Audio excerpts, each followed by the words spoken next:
Baik, bismillahirrahmanirrahim. Assalamualaikum warahmatullahi wabarakatuh. Waalaikumsalam warahmatullahi wabarakatuh. Selamat pagi rekan-rekan mahasiswa yang luar biasa. Pada pagi ini kita disejukkan oleh suasana yang lumayan ya memanjakan, tetapi tetap tidak mengabaikan semangat kita. Baik, pada hari ini kita akan membahas tentang hal yang berhubungan dengan upaya K3 di rumah sakit. Khususnya adalah yang berhubungan dengan penata laksanaan pasca septi ya. Rekan-rekan nanti yang sudah hadir silahkan boleh mengisi presensi absen di link LMS ya. LMS-nya.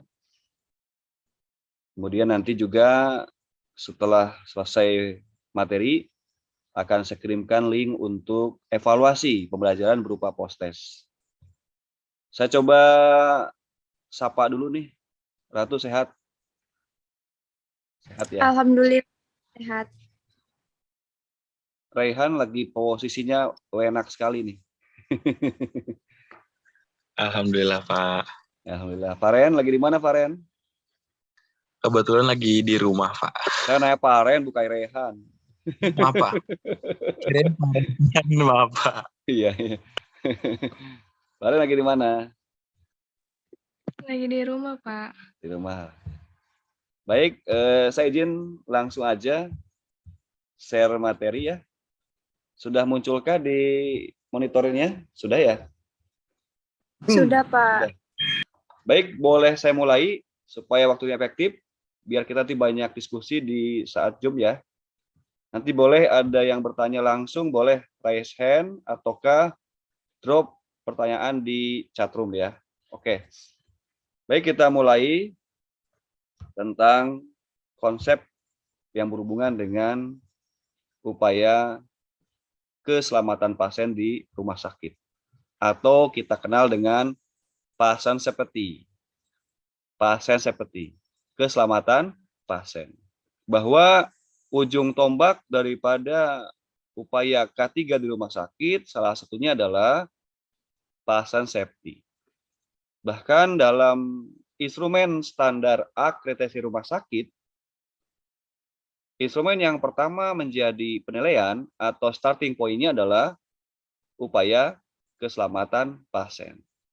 Artinya menunjukkan betapa signifikan peran daripada pasien safety. Di sini kita lihat tentang hubungan mutu pelayanan rumah sakit dengan pasien safety. Kenapa demikian? Karena salah satu indikator bermutu tidaknya pelayanan adalah dari apakah pasien safety itu dilaksanakan atau tidak. Saya ambil contoh. Bila sebuah rumah sakit tidak pernah ada kasus yang berhubungan dengan pasien safety, maka menunjukkan berarti mutu pelayanan sudah baik. Ini kita bisa lihat dan juga akan berdampak kepada kredibilitas rumah sakit itu sendiri. Dengan kata lain bahwa rumah sakit memilih apakah mati atau mutu. Bila tidak mau mati, maka mutu pelayanan harus dijalankan. Salah satunya adalah upaya yang berhubungan dengan pasien safety. Ini menunjukkan berarti bahwa muara daripada pelayanan adalah berpihak kepada keselamatan pasien. Kita lihat rumah sakit selain sebagai rujukan untuk kita mendapatkan pelayanan pengobatan, dalam rangka upaya healing atau penyembuhan, juga rumah sakit adalah tempat berinteraksinya berbagai macam hazard, potensi bahaya. Ada interaksi antara kita nakes dengan pasien, antara kita dengan pengunjung, antara kita dengan karyawan lain, juga antara pasien dengan pasien yang lain, juga antara pasien dengan pengunjung. Ini menjadi kompleks. Ada resiko terjadi interaksi silang antara satu dengan yang lain. Salah satunya adalah jangan jauh-jauh yang berhubungan dengan infeksi silang. Apalagi dalam masa pandemik, kita mengalami hal yang luar biasa, di mana tingkat eksposur, potensi kontaminasi daripada COVID-19 itu luar biasa. Sehingga kalau rumah sakit tidak menjalankan pasien safety dengan baik, maka otomatis akan ada banyak yang terpapar. Sehingga salah satu hal yang menjadi ruh daripada pasien safety adalah upaya yang dilakukan oleh rumah sakit melalui program PMKP, penjamin mutu dan keselamatan pasien. Salah satunya adalah PPI, pengendalian dan pencegahan infeksi.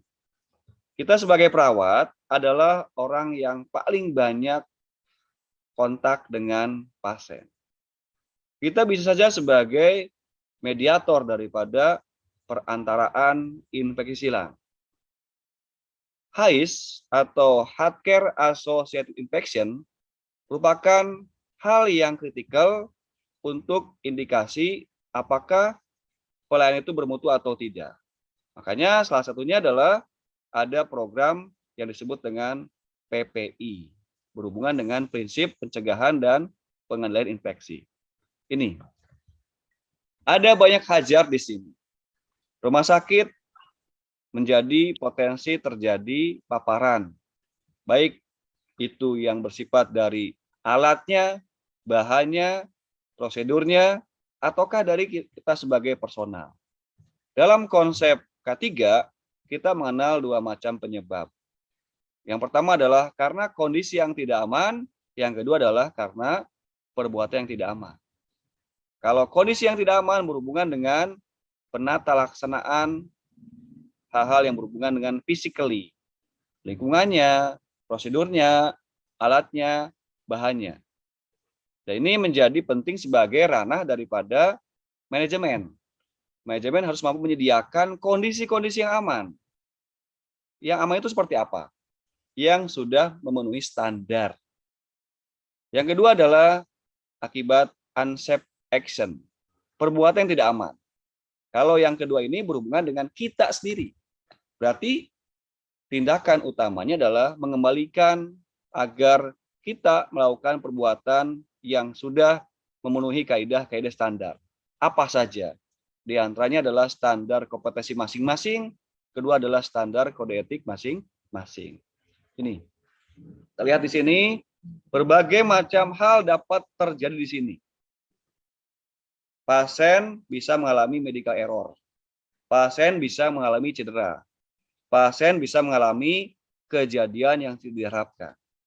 Apalagi bahwa pasien itu unik.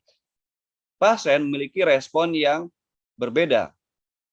Yang mungkin akan terjadi yang namanya medical risk, resiko medis. Ada hal-hal yang kita tidak pernah rencanakan sebelumnya. Sehingga prinsip utamanya nanti adalah bagaimana kita melakukan minimize resiko. Salah satunya adalah dalam upaya pasien safety melakukan asesmen terhadap adanya hazard, mengenali adanya hazard, potensi bahaya. Di sini bahwa kita melihat betapa kompleks rumah sakit selain tadi sebagai rujukan kita berobat, juga rumah sakit adalah tempat terjadinya hal-hal seperti ini. Lalu bagaimana caranya? Maka upayanya adalah kita harus komitmen dalam menegakkan pasien safety. Nah ini. Artinya apa? Pasien safety adalah merupakan perisai buat kita. Proteksi buat kita dalam rangka meminimais terjadinya kondisi-kondisi seperti ini. Paling tidak kita adalah melakukan proteksi dengan diri kita sendiri. Salah satunya apa? Penggunaan APD. Yang sesuai dengan setting masing-masing. Jangan sampai kayak kemarin pada saat pandemik, hajat level 3, APD level 3 dipakai untuk belanja ke pasar. Ya kan begitu. Akibat apa? Over worried, sementara nakes kehabisan APD. Nah ini, kita harus membiasakan melakukan prinsip-prinsip untuk prevensi, melakukan specific protection. Di sini bahwa pasien safety adalah merupakan hal yang berhubungan dengan upaya. Upaya dilakukan oleh pihak Yankes dalam rangka meningkatkan keselamatan pasien. Sehingga saya harapkan setelah kita mempelajari hal ini, maka rekan-rekan bisa memahami pengertian pasien safety. Pengertian atau istilah yang berhubungan dengan kejadian-kejadian pasien safety. Apa saja? Itu KTD, apa itu medical error, apa itu medical malpractice. Karena ujung-ujungnya seperti ini. Seringkali kita diprovokasi oleh gugatan yang berhubungan dengan malpraktik lah dan sebagainya. Kenapa? Karena tadi kita abai, walaupun belum tentu malpraktik. Kita abai dalam menjalankan kepatuhan terhadap upaya keselamatan pasien. Dengan adanya peningkatan kasus ini akan meruntuhkan kredibilitas pasien masyarakat terhadap pelayanan kesehatan. Indramayu luar biasa. Industri rumah sakit berkembang cukup pesat. Pasien punya hak untuk memilih dimanapun mereka berobat. Jadi kalau kita tidak menjalankan mutu, otomatis mati. Sehingga dengan demikian saya bisa katakan bahwa pasien safety adalah bagian daripada marketing rumah sakit. Kalau di semua rumah sakit tidak pernah terjadi kasus yang berhubungan dengan kesalahan, medical error, dan hal lainnya, maka pasien akan trust. Pasien akan nyaman. Dan mereka akan membawa informasi ini kepada masyarakat yang lain. Dan ini juga perlu didukung oleh semua, segenap karyawan, pimpinan, dan semua komponen yang ada di rumah sakit atau Yankes. Harus menyadari betul bahwa hidup matinya pelayanan adalah di sana. Nah ini, upaya keselamatan pasien adalah merupakan upaya yang dilakukan untuk meningkatkan derajat keselamatan pasien setinggi-tingginya. Tidak terjadi eksiden, tidak terjadi insiden, tidak terjadi penyakit akibat kerja. Ada beberapa hal yang menjadi bagian daripada upaya pasien safety. Yang pertama adalah asesmen resiko. Ini yang penting. Mengenali sedini mungkin adanya resiko. Sehingga kita bisa melakukan treatment pada resiko itu. Apa itu resiko? Segala sesuatu yang berpotensi bila kita tidak tanggulangi. Ada banyak resiko yang berhubungan dengan hajat di rumah sakit. Physical hazard atau agent fisik, kemudian biological hazard yang berhubungan dengan paparan mikroorganisme, kemudian juga ada psychological hazard, seperti hal kemarin kita mengalami kasus ketika luapan pandemik COVID-19 yang luar biasa, kita mengalami overworried, overthinking, kemudian juga mengalami stres. Rekan-rekan kita nakes yang menjadi garda terdepan mengalami stres yang luar biasa, sehingga perlu ada support konseling dari psikolog untuk menguatkan psikologisnya. Kemudian juga ada faktor ekonomis. Ini adalah hal-hal yang berhubungan dengan aspek legal dalam penatalaksanaan K3 di rumah sakit. Tadi saya sampaikan salah satunya adalah di sini. Dalam akreditasi rumah sakit, ada butir yang berbunyi bahwa salah satu instrumen utama daripada penilaian akreditasi adalah keselamatan pasien.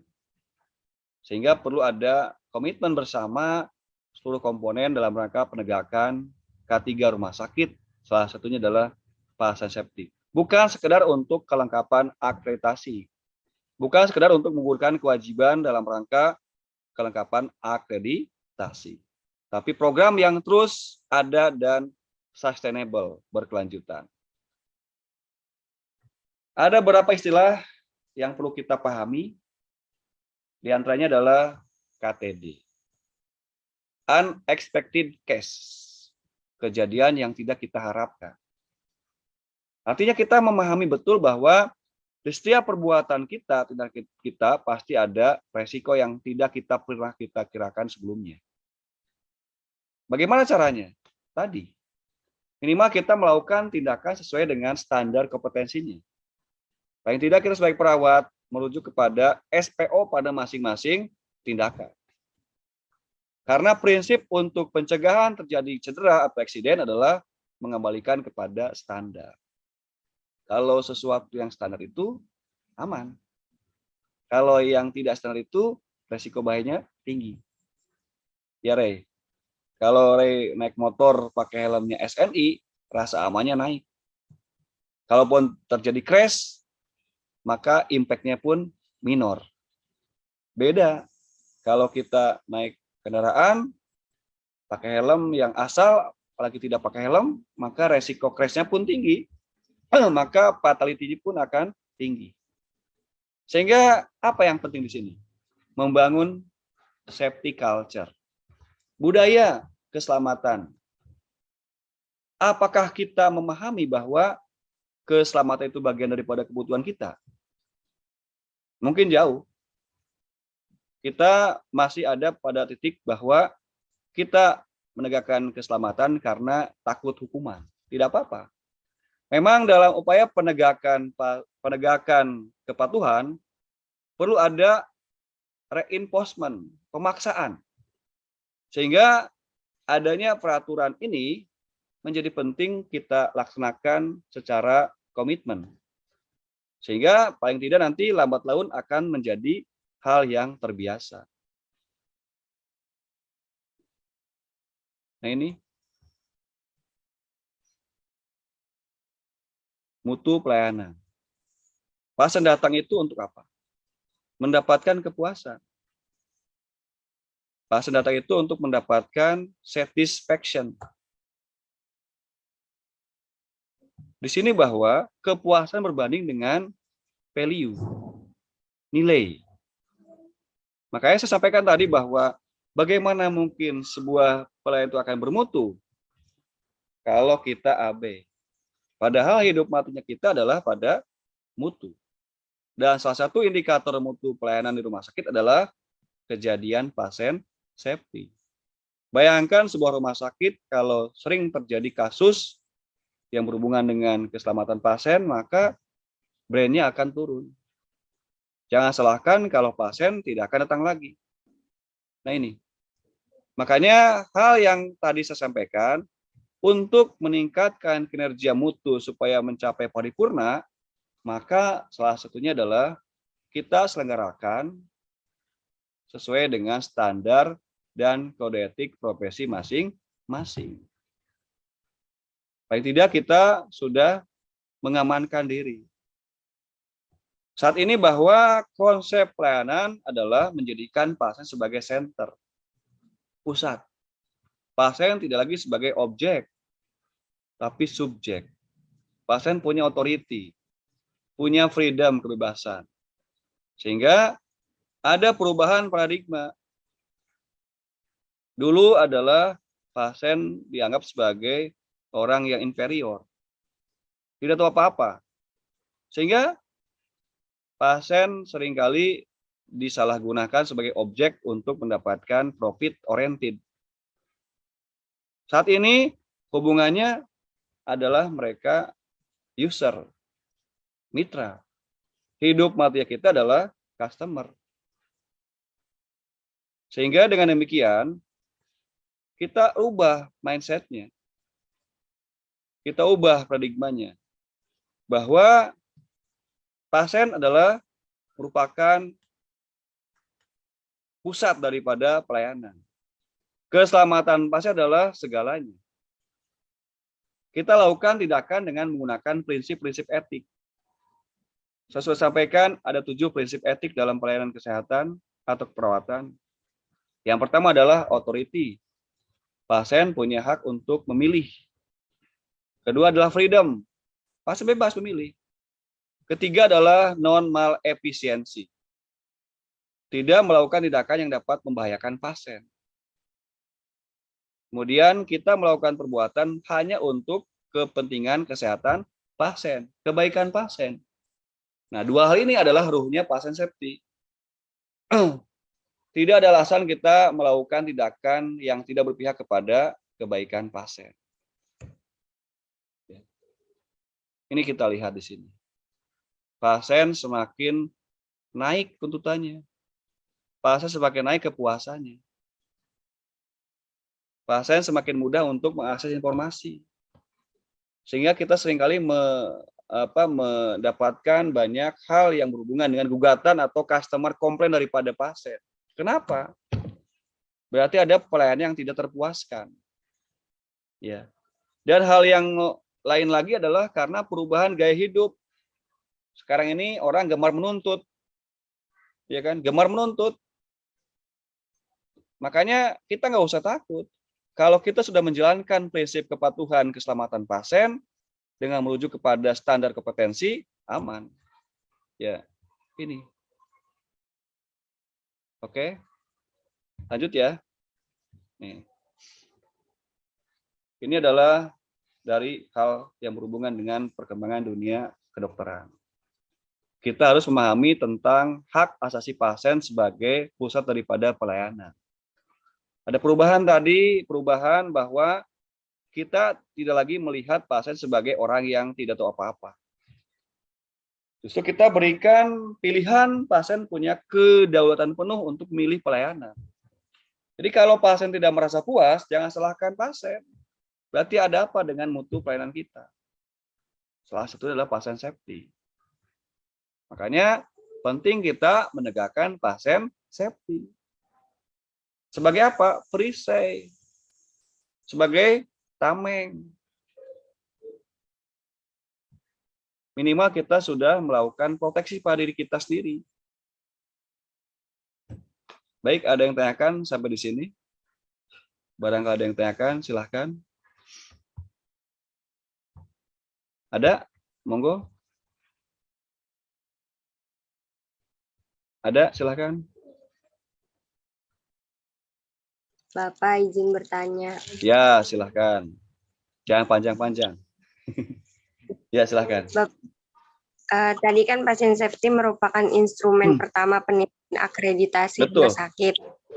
Nah, kalau misalkan rumah sakit itu udah terakreditasi bagus ya Pak, terus tiba-tiba terjadi insiden kecelakaan atau enggak safety. Nah, itu tuh gimana Pak pengaruh ke akreditasinya? Apakah akan menurun atau gimana gitu Pak?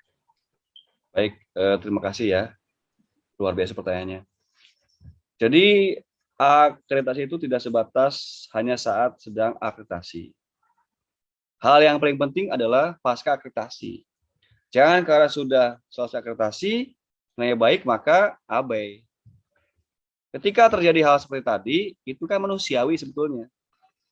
Ya, asalkan tidak karena by intention, karena kesengajaan. Ya, mungkin nanti akan ada impact, tidak hanya menunggu saat reakreditasi, tapi impact yang langsung terjadi adalah akan menimbulkan citra yang buruk daripada pelayanan. Dan mungkin nanti pada saat reakreditasi juga akan menjadikan penilaian lain. Ini makanya bahwa saya bilang tadi, keselamatan pasien bukan hanya untuk menggugurkan kewajiban dokumen saat akreditasi, tapi program yang sustainable. Sehingga semuanya harus berkomitmen. Karena kalau terjadi hal yang tadi, apa resikonya?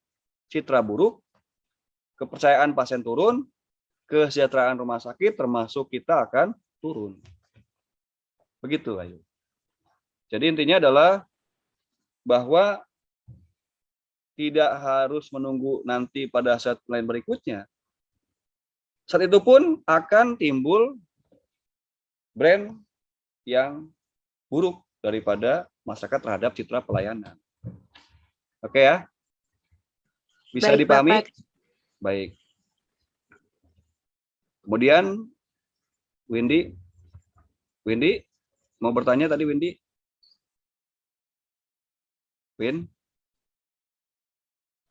Iya Bapak. Ada yang ditanyakan Win? Sebentar Bapak. Ya, nanti aja ya. Baik, saya lanjutkan dulu ya. Nah, makanya ini perlu penerapan keselamatan pasien di rumah sakit. Di antaranya adalah penegakan standar keselamatan pasien. Ada 6. Ketepatan identifikasi pasien, peningkatan komunikasi, peningkatan keamanan obat, kepastian tepat lokasi, tepat prosedur dan tepat pasien operasi, pengurangan resiko infeksi, dan pengurangan resiko pasien jatuh. Ini adalah 6 sasaran keselamatan pasien. Yang pertama, kesalahan sering terjadi karena salah pasien. Pasien kan banyak, bisa bernama yang sama. Pastikan sebelum kita tindakan melakukan validasi untuk identitas pasien. Betul nggak pasiennya? Saat kita menyapa pasien dalam rangka melakukan tindakan, lebih baik kita menyapa nama pasien langsung. Bukan nama ibu siapa, tapi dengan ibu ini. Selain kita memastikan identitasnya benar, juga pasien merasa terhargai, dihargai.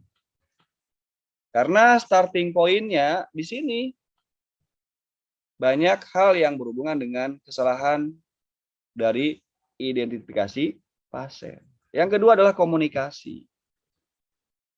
Berikan ruang komunikasi yang lebih baik untuk memberikan informasi maupun mendengarkan informasi. Selain meningkatkan sugesti bagi pasien, juga kita perlu data. Kalau komunikasinya tidak tuntas, maka datanya pun tidak tuntas. Sementara dalam pengkajian kita perlu data yang valid. Nah ini. Ketiga, peningkatan keamanan obat. Hati-hati salah obat. Ada 6 benar obat. Benar obatnya, pasiennya, dosisnya, waktunya, cara dan dokumentasi. Pastikan semuanya kita lakukan dengan benar. Termasuk kepastian tepat lokasi, tepat prosedur, dan tepat pasien operasi.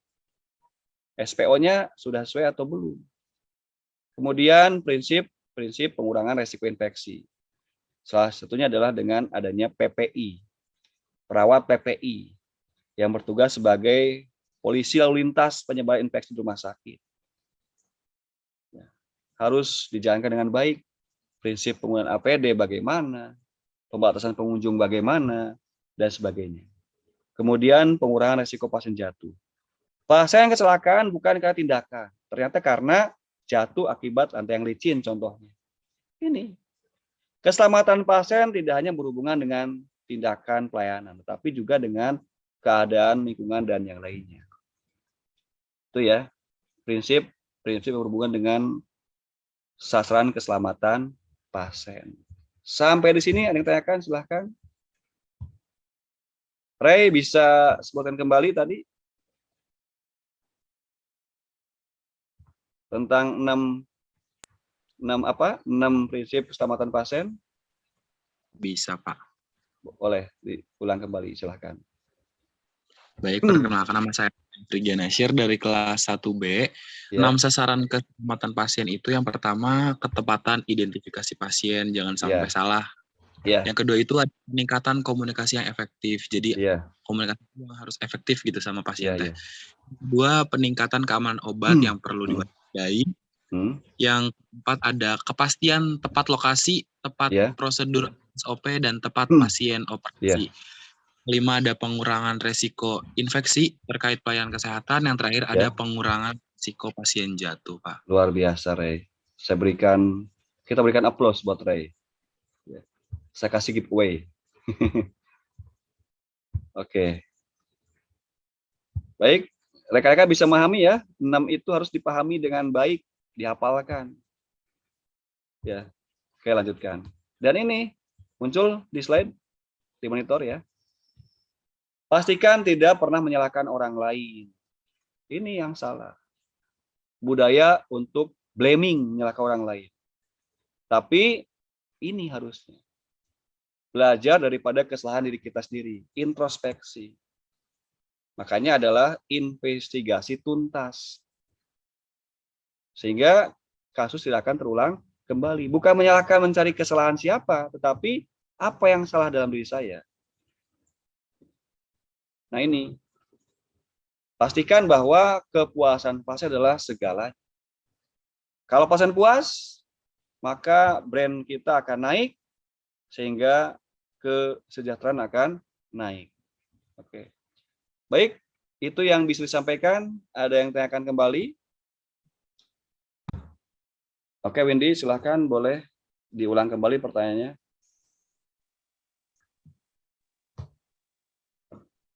Ya, Win? Baik, Bapak, di sini kasusnya tuh kan ada pasien anak, dia mengalami demam. Nah, oleh perawatnya itu diberi cairan infusnya tuh berupa drip obat. Nah, pas ditangani sama perawat yang awal tuh pasiennya biasa-biasa aja. Nah, saat pergantian perawat, si pasien itu kan pas pergantian perawat juga pergantian infus pasien. Ya.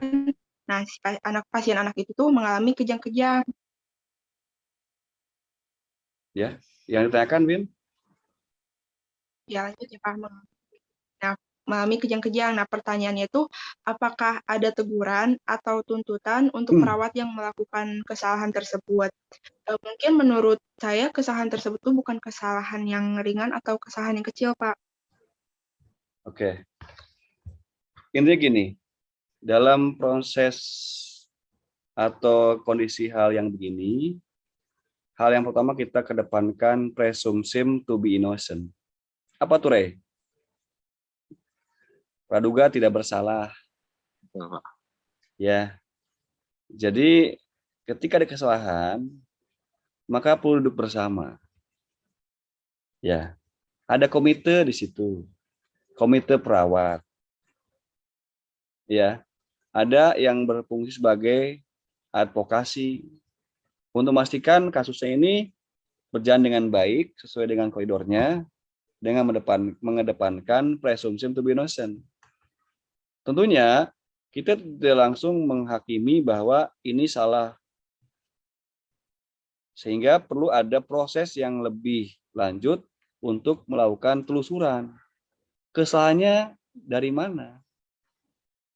Apakah betul karena impact perbuatan perawat atau kita, atau karena kondisi penyakit itu sendiri? Ya kan? Cuman paling tidak kita setiap melakukan tindakan, pastikan bahwa segala sesuatunya sudah benar. Kita pahami ada empat tahapan dalam melakukan tindakan terapeutik. Apa saja? Prainteraksi, ya, orientasi, kerja, dan terminasi. Terminasi. Ya kan, pertama prainteraksi. Apa yang kita lakukan di sana? Sebelum kita melakukan tindakan, kita harus melakukan self assessment. Minimal kita melakukan self assessment, pengkajian diri kita sendiri dulu. Kesiapan materinya, kesiapan mentalnya. Ya kan? Kedua adalah melakukan cek identiti pasien. Harus tahu pasiennya apa kasusnya. Ya kan? Dari mana kita tahunya? Dari buku medical record atau buku laporan pasien harian, atau dari perawat ruangan. Dan validasi, kita tanyakan, kasusnya apa? Ya kan? Kita pahami semuanya. Kan ada histori pasien di situ. Tidak semata-mata ketika kita dikasih tindakan langsung saja berangkat, tidak. Ya. Harus banyak bertanya. Kemudian kalau kita merasa belum siap, pasti ada mentornya di samping kita. Ya kan? Ada pembimbing atau clinical instructor di samping kita. Ya kan? Kemudian yang ketiga apa? Fase orientasi. Ya kan? Fase orientasi itu kan untuk kontrak bina hubungan saling percaya, juga untuk pengkajian awal kepada pasien. Kemudian persiapan alat, persiapan pasien, dan persiapan lingkungan. Ini. Yang ketiga adalah fase kerja. Lakukan pekerjaan sesuai dengan SPO-nya. Kitab suci kita adalah SPO-nya. Dan yang keempat adalah terminasi atau closing, yaitu merupakan respon terhadap tindakan yang telah kita lakukan. Observasi salah satunya. Jadi tuntaskan semuanya. Ketika itu sudah kita laksanakan dengan baik, paling tidak tadi sudah menuju kepada SPO-nya. Sudah betul atau tidak? Kalaupun terjadi kondisi tadi, kan tidak langsung seketika langsung dihujankan kesalahan kepada kita. Maka perlu ada investigasi tuntas. Mungkin saja itu karena penyakitnya pasien sendiri, bisa. Tapi kita juga harus memastikan apakah saat kita melakukan tindakan, pasien dalam kondisi siap diberikan tindakan atau tidak. Kan ketika kita melakukan tindakan itu ada yang langsung, ada yang menunggu. Apa dasarnya? Pengajian awal. Bolehkah kita lakukan saat itu? Apakah kondisinya memungkinkan atau tidak? Apakah ada kontraindikasi atau tidak? Makanya penting sekali kita banyak bertanya untuk melakukan validasi. Dan yang tadi, kita perlu menggandeng clinical instructor. Walaupun tadi ada kasus demikian, minimal kita sudah ada pertahanan diri. Itulah esensi daripada pasien safety. Lakukanlah segala sesuatunya sesuai dengan prosedurnya, SPO-nya. Insya Allah aman. Kalaupun terjadi hal yang tidak diinginkan, ini bisa saja bukan karena kesalahan kita, tapi karena KTD. Kejadian tidak diharapkan. Artinya apa? Karena respon pasiennya yang seperti itu. Karena dalam hal ini ada yang namanya medical risk, resiko medis yang kita tidak duga sebelumnya. Itu ya. Kecuali kalau emang itu murni kesalahan kita, baru ada yang berhubungan dengan gugatan, pertanggungjawaban, dan bertanggung gugatan. Dan pastikan setiap tindakan kita ada report atau dokumentasi. Dan ada saksi. Siapa saksinya? Keluarga pasien. Jadi kalau kita ingin melakukan tindakan, panggil keluarga pasiennya. Bu, mohon maaf, apakah ibu keluarga ini boleh ikut masuk satu saja? Ini. Dan ikut melihat, juga menyetujui dan menandatangani. Salah satunya kita lakukan yang namanya informed consent. Apa itu? Persetujuan atas dasar kesepakatan karena pasien memang memahami tindakan tersebut untuk kebaikan dirinya. Bukan untuk kebaikan kita atau rumah sakit. Ituin. Paham? Jelas, Windy? Paham. Ya, makanya kalau kita ingin selamat, maka kembalikan kepada standar SPO-nya, kode etiknya, inform consent-nya kita lakukan. Ya, makanya kenapa sih setiap pasien masuk rumah sakit minimal ada satu keluarga? Untuk itu salah satunya menyaksikan tindakan yang kita lakukan, menyetujui dan ikut melakukan dokumentasi. Oke. Ada yang tanyakan lagi, silahkan. Dan kita harus berani untuk membuka kesalahan tersebut, belajar daripada kesalahan tersebut, sehingga ketika itu kita bedah sampai tuntas, maka kasus tidak akan terulang kembali. Jangan biasakan ketika ada kasus, tidak dilakukan investigasi tuntas. Sehingga kita tidak akan mengenal apa penyebabnya. Dan kita melakukan identifikasi dan investigasi tuntas, maka kasus tidak akan terulang kembali. Itu yang disebut dengan yang namanya relearning, pembelajaran kembali. Dan ini tadi, kepuasan pasien adalah muara daripada segala pelayanan. Oke, ada yang tanyakan? Dan ini nanti rekan-rekan bisa mengisi review daripada materi hari ini. Ya, ini ya. Silahkan nanti bila diisi dan nanti dikirimkan jawabannya di LMS ya. Baik, ada yang tanyakan? Cukup puas hari ini? Nanti jangan lupa isi Google Form-nya yang sudah saya kirimkan di LMS atau saya kirimkan di chatroom ya. Oke.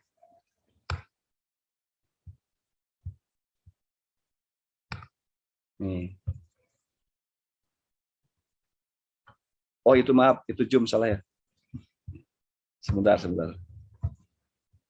Oke. Saya copy dulu bentar.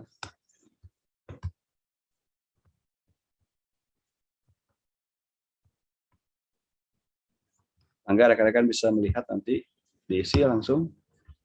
Oke. Mungkin itu yang bisa kita bahas pada hari ini. Semoga bisa memahami dan akhirnya akan berkontribusi dalam rangka penguatan kepatuhan kita dalam upaya keselamatan pasien di rumah sakit. Kita mulai daripada diri kita sendiri. Pastikan saat kita menangani pasien, kita sudah mengedepankan upaya safety. Salah satunya adalah APD. Cuci tangan dengan 5 tahap setting dan APD. Hal ini adalah harus berpegang teguh dengan komitmen pada SPO. Oke ya. Baik. Itu mungkin yang bisa kita bahas pada hari ini. Kurang lebihnya mohon maaf. Saya akhiri ya. Billahi taufiq wal hidayah. Wassalamualaikum warahmatullahi wabarakatuh.